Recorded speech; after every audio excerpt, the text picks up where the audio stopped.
Good morning बंधुरा केमन आछो सबाई। आशा करी आमार परिवारेर समस्त बंधुरा खूब भालो आछो और सुस्थ आछो। संसारेर मंगलेर जोन्नो आमरा अनेकेई किन्तु वास्तुशास्त्र मेने थाकी और संसारेर भालोर जोन्नो किन्तु आमरा सबटाई करते राजी। ताई वास्तुशास्त्र निये किछु टिप्स आजके तोमादेर संगे शेयर करब। आगेकार दिने जेमन वास्तुशास्त्र मेने चला हतो एखनकार दिनेও किन्तु वास्तुशास्त्र मेने चलार उपदेश देওয়া হয়। और एखनकार दिने वास्तुशास्त्र मेने बाड़ी बानानोर परामर्शও যেমন দেওয়া হয়ে থাকে তেমনি যে কোনো জিনিস কিন্তু বাড়িতে নিয়ে আসার পরে সেগুলো ঠিকঠাক জায়গায় রাখা হয়েছে কিনা সেই নিয়মটাও কিন্তু জেনে রাখার প্রয়োজন আছে। আর ঠিক কোন দিকে কোন জিনিসটা রাখতে হয় সেই বিষয় নিয়ে আজকে আলোচনা করব। বাড়ির কোন আসবাবপত্রটা কোন দিকে রাখলে বাড়ির মধ্যে পজিটিভিটি আসে আর বাড়িতে নেগেটিভিটি সৃষ্টি হয় না। वास्तु अनुयायी प्रथमे जेटा बोलबो बाड़ीर प्रधान दरजा दिए। वास्तु अनुयायी बाड़ीर प्रधान दरजाटा किन्तु अन्यान्य दरजार तुलनाय बड़ रखा उचित और प्रधान दरजा दिए किन्तु बाड़ीर भितरे शुभ शक्तिर प्रवेश घटे। बाड़ीर प्रधान दरजाटी उत्तर बा पूर्व बा उत्तर पूर्व कोणे मुख करा उचित कारण এই দিকগুলো शुभ বলে মনে করা হয়। আর বাড়ির প্রধান দরজার সাজসজ্জা কেমন হওয়া উচিত কি রকম রাখা উচিত পাশে বা কোনটা রাখা উচিত নয় সেই বিষয়ে কিন্তু আমার একটা আলাদা করে ভিডিও দেওয়া আছে। তোমরা যদি দেখে না থাকো তাহলে দেখে নিতে পারো। বাড়ির প্রধান দরজার উপর একটা ভিডিও আমার দেওয়া রয়েছে। পরবর্তী চলে যাব সেকেন্ড টিপসে। সেকেন্ড যেটা হলো সেটা হলো অন্যান্য ঘরের মতন রান্নাঘর কিন্তু বাড়ির একটি গুরুত্বপূর্ণ অংশ। আর রান্নাঘরের বেশ কিছু বাস্তু নিয়ম মাথায় রাখা উচিত সবসময়। স্বাস্থ্য থেকে শুরু করে অর্থের সমস্যা মুক্তি পেতে কিন্তু বাস্তুশাস্ত্র মেনে চলা সকলেরই প্রয়োজন। আর প্রত্যেকটা বাড়িতেই কিন্তু রান্নাঘরের মুখ পূর্ব দিকে হওয়া উচিত। রান্নাঘর এমন একটা জায়গা যেখান থেকে মূল দরজার বাইরে থেকে কিন্তু রান্নাঘরের উনুন বা ওভেন যাতে না দেখা যায় আর রান্না করার সময় রাঁধুনির মুখ যাতে পূর্ব দিকে থাকে এই বিষয়টা কিন্তু একটু লক্ষ্য রাখা উচিত। আমি এখানে যত বছর এসেছি ব্যাঙ্গালোরেতে আমি দেখছি মানে অধিকাংশ আমি যে কটা বাড়ি দেখেছি সব রান্নাঘরের মুখ কিন্তু পূর্ব দিকেই করা থাকে। এখানকার মানুষ বাস্তু মেনেই কিন্তু বাড়িঘর তৈরি করে থাকে আর রান্নাঘরের মুখ কিন্তু সবসময় পূর্ব দিকেই থাকে। আর আমিও এই মুহূর্তে রান্না করছি দেখতেই পাচ্ছ পূর্ব দিকে। সকালবেলা উঠে রান্না বসিয়েছি আর পূর্ব দিকের আর কি সকালে রোদ্দুরটা ঘরের ভিতর চলে আসছে গরমে। সকালে রান্না করতে করতেই এদিকে দেখো আমি লিভিং রুমটা পরিষ্কার করতে লেগে পড়েছি। পরবর্তী যেটা বলবো 3 নম্বর সেটা হলো বসার ঘর বা লিভিং রুম। বাইরে থেকে কোনো মানুষ এসে বসার ঘরেতেই আগে বসে আর বসার ঘরকে কিন্তু বাস্তুশাস্ত্রে বাড়ির হৃদয় বলেও মনে করা হয়। এটি এমন একটি জায়গা বলে বিশ্বাস করা হয় যেখানে ইতিবাচক শক্তি চলাচল করে এবং যেখানে পরিবারের সদস্যরা এক জায়গায় বসে সময় কাটায়। বাস্তু অনুযায়ী বসার ঘরের সোফা দক্ষিণ বা পশ্চিম দিকে রাখা উচিত। আমার ঘরে যদিও সোফা নেই, আমার ঘরে এই দিবানটা রয়েছে, আমি দিবানটাই ব্যবহার করি। আর বাইরে থেকে কেউ এলে এই দিবানটাতেই বসে বা আমরা নিজেরাও ঘরের সদস্যরা দিবানটাতেই বসি। আর বাস্তু অনুযায়ী কিন্তু ঘরের সোফাটা যেটা বাড়িতে থাকে বা বসার যে জায়গাটা করা থাকে বাইরে থেকে কোনো মানুষ এসে যেখানটা বসবে সোফা থাকুক বা দুটো চেয়ার বসানোই থাকুক সেইটা কিন্তু বাস্তু অনুযায়ী ঘরের দক্ষিণ বা পশ্চিম দিকে রাখা উচিত। এদিকে আমি কম্পিউটার টেবিলটা কম্পিউটারটা একটু পরিষ্কার করতে লেগে পড়েছি। এগুলো যতই পরিষ্কার করা হোক না কেন তাও বারবার ধুলো পড়ে যাচ্ছে। গরমের দিনে ধুলোটা একটু বোধহয় বেশিই পড়ছে। আর যাই হোক বসার ঘরে সাধারণত আমাদের টিভি রাখা থাকে। বসার ঘরে সবাই এক জায়গায় বসে টিভি দেখতে পছন্দ করে। বাস্তু অনুযায়ী বসার ঘরে টিভি থাকলে টিভি পূর্ব দিকে বা পশ্চিম দিকে রাখা উচিত। এতে ইতিবাচক শক্তি বাড়ায় এবং নেতিবাচক শক্তিকে ঘরে প্রবেশ করতে বাধা দেয়। বসার ঘরেতে পূর্ব দিকে বা পশ্চিম দিকে টিভিটা রাখলে সবাই একসাথে বসে উপভোগ করতে পারে আর তার সাথে বেশ ভালোও লাগে। সবাই এক জায়গায় বসে একটু গল্প করা সময় কাটানো এই লিভিং রুমেতেই আমরা সময়টা বেশি কাটিয়ে থাকি। আমি আরও একটা জিনিস ফলো করে দেখেছি ব্যাঙ্গালোরেতে যত বছর রয়েছে আমি যেমনটা বললাম যে এখানে অধিকাংশ বাড়িতে কিন্তু লিভিং রুমটা বড় রাখা হয় বেডরুমের তুলনায়। বেডরুমটা ভীষণ রকম ছোট রাখা হয় তবে লিভিং রুমটা দেখা যায় যে অনেকটাই বড় করা হয় কেননা লিভিং রুমেই সবাই একটু বসে সময়টা কাটাতে পছন্দ করে। সারাটা দিন সবাই একসঙ্গে বসে গল্প করা খাওয়া দাওয়া সমস্তটাই লিভিং রুমেই বেশি বসে করে আর সেই জন্যই হয়তো লিভিং রুমটা বড় রাখা হয়। যাই হোক, এখন এদিকে কিন্তু আমি ফ্রিজটা একটু পরিষ্কার করতে লেগে পড়েছি। আর বাস্তু অনুযায়ী ফ্রিজ রাখারও কিন্তু একটা নির্দিষ্ট দিক রয়েছে।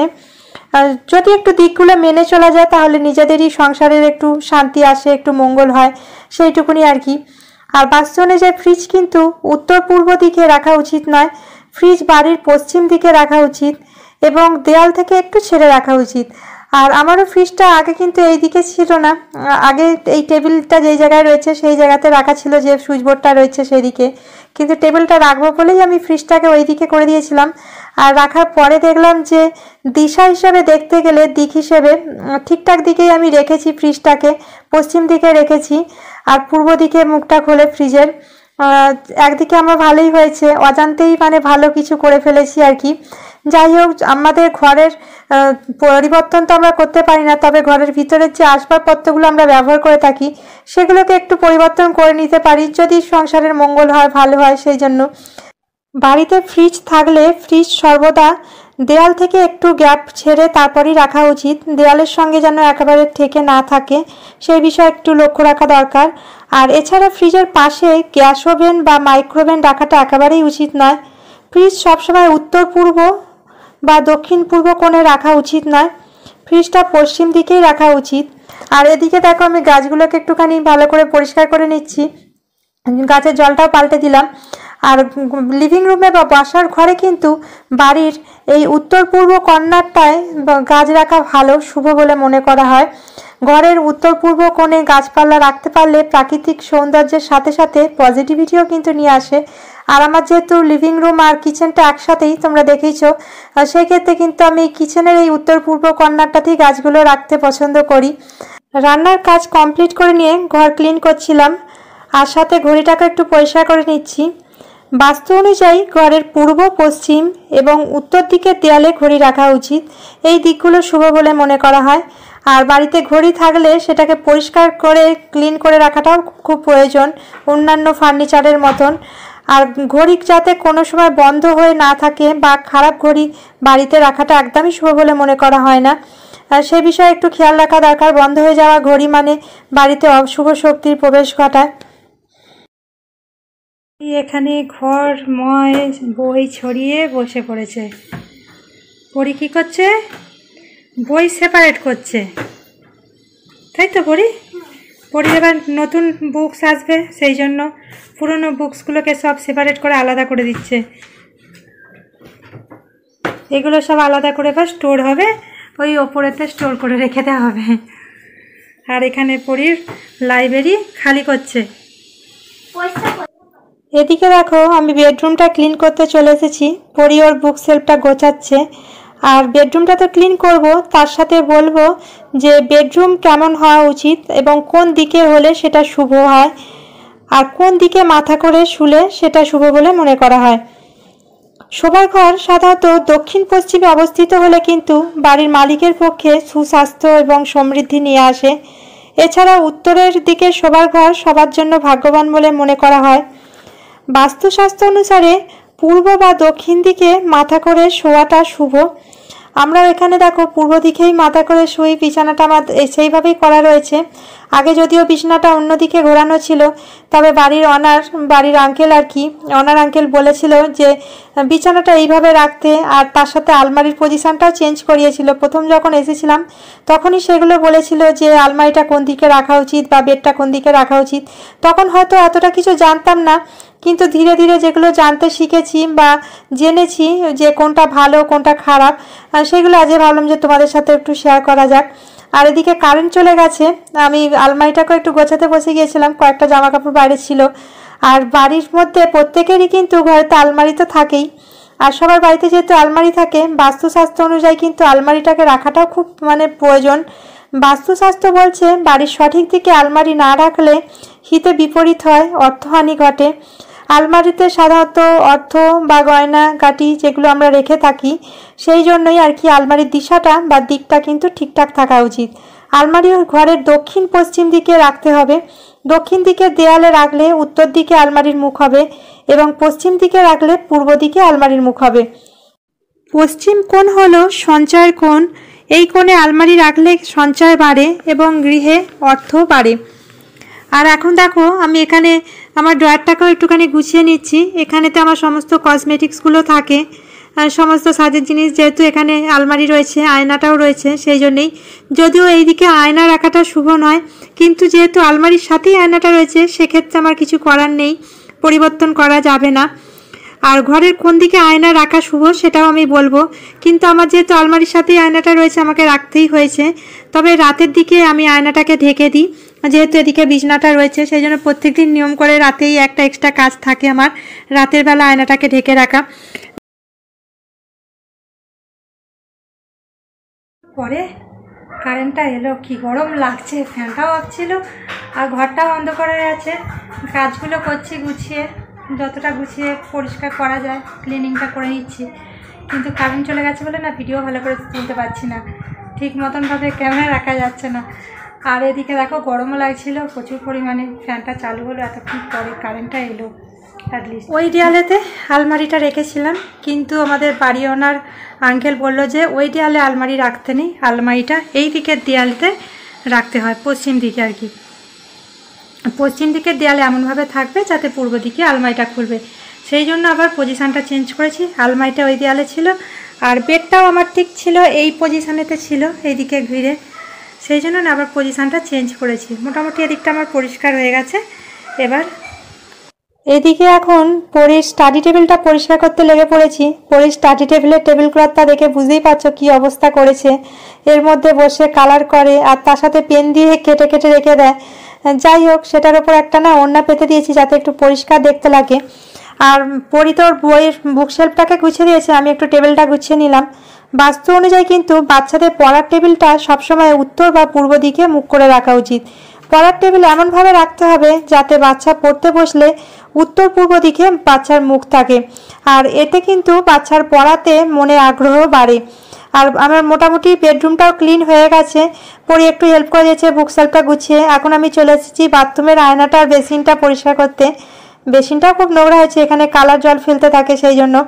আর বাথরুমের আয়নাটা পরিষ্কার করতে করতে এখন বলি আয়না কোন দিকে রাখা উচিত। ঘরের মধ্যে আয়না থাকলে সেটা ঘরের ভিতরে হোক বা বাথরুমে হোক, ঘরের আয়না কিন্তু সঠিক জায়গায় রাখা উচিত। ঘরের মধ্যে আয়না রাখার সঠিক দিক হচ্ছে উত্তর পূর্ব অথবা উত্তর পূর্ব। আর একটি আয়নার মুখোমুখি আরও একটি আয়না রাখাটা একদমই শুভ নয়, সেই জন্য সবসময় খেয়াল রাখতে হবে একটা আয়নার মুখোমুখি যাতে আরও একটা আয়না না থাকে।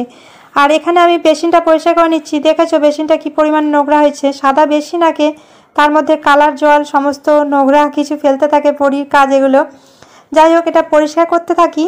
আর বাস্তু অনুযায়ী বাথরুমের কোমোড কিন্তু এমন দিকে রাখা উচিত যাতে তা ব্যবহারের সময় ব্যক্তির মুখ বাড়ির উত্তর বা দক্ষিণ দিকে থাকে, এতে পরিবারের সদস্যের স্বাস্থ্য ভালো থাকবে। পূর্ব দিকে কখনোই বাথরুমের টয়লেট করতে নেই, এতে করে নেতিবাচকতা সৃষ্টি হয়।